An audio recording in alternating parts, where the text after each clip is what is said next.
There's a difference between making and designing that nobody talks about. You see, a bag designer can take a product from concept to production without ever touching a sewing machine. They sketch on a screen, model in 3D, send files overseas. There you go, you've got a finished product. It's efficient, it's scalable, it's kind of the future. But we're forgetting something about how your brain is actually wired.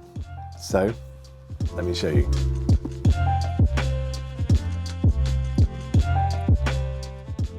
Before dawn in Tokushima, Japan, a master indigo dyer, his hands are permanently stained. He's not measuring, he's reading. The temperature through his palms, the viscosity through his fingers, the smell, the colour of the foam on the surface.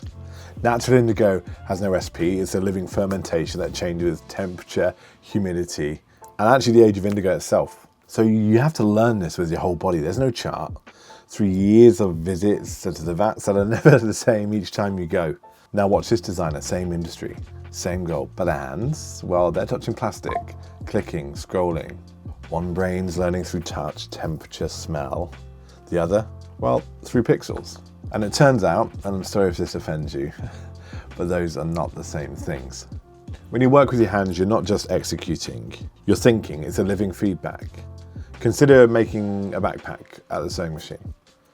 You hear if the tension's right, the sound of the needle punching, you see whether the curves are smooth and right, you feel how much of the material wants to move under the pressure of the sewing machine.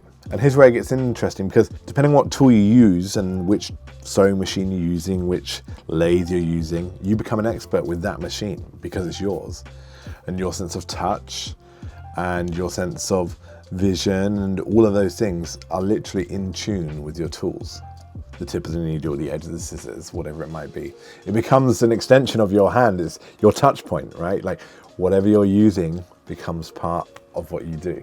So really, it becomes an extension of your nervous system. And that's a really tactile interaction. A bag maker who traces the same seam multiple times, first with a drawing, then with scissors, then multiple passes on the machine, develops what maker Jun Kamo calls seam intimacy.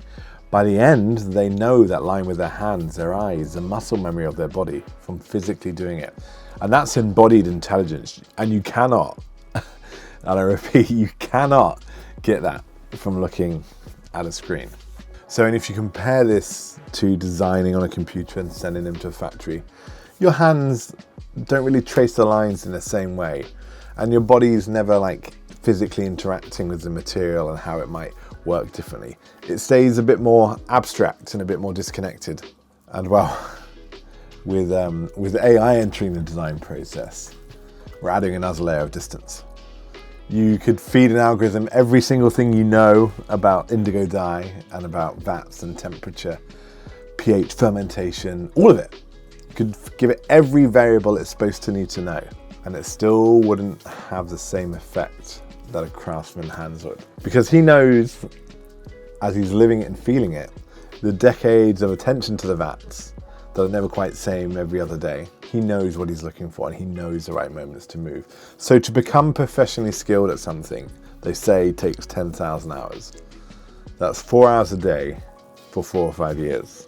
The reality is we're not making that investment anymore in many places. The industry doesn't create a space for it. And a result of that, well, now you have collective amnesia. And now the problem begins here, because for small makers, this is easy. Brands like Rothmüller and Wilbur, they're completely devoted to this philosophy. Every product touched by the person who designed it, 10,000 hours isn't even a problem, it's the foundation of those businesses. But what happens when you start to scale? When you go from making 50 bags a year to 5,000? And some larger brands have figured out you can grow this without losing embodied knowledge, but it requires intentional systems. They maintain their in-house prototyping. They start with the paper mock-ups because paper doesn't lie. And they require new designers to learn to sew before they even know how to design.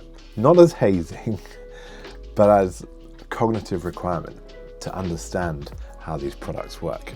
They seek out craftspeople like the indigo dyer. They understand they're not just buying the fabric, they're buying all the intelligence and knowledge and suggestions encoded through at least 10 hours of attention. And they send their designers out into the field with rough prototypes that can still move and change and evolve to discover what's working on body.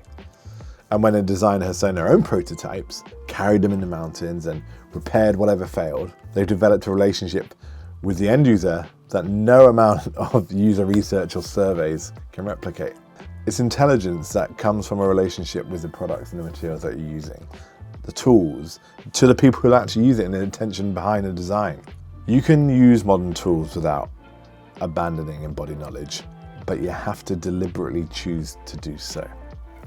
So knowledge isn't just book learning or digital fluency.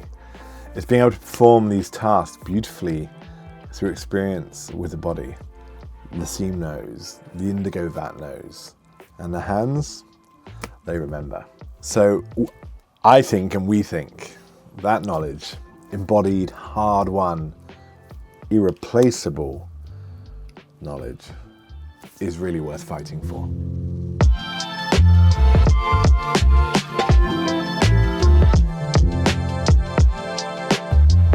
Carryology is proudly backed by our friends at Bellroy. To learn more, visit our About Us page, link in the description.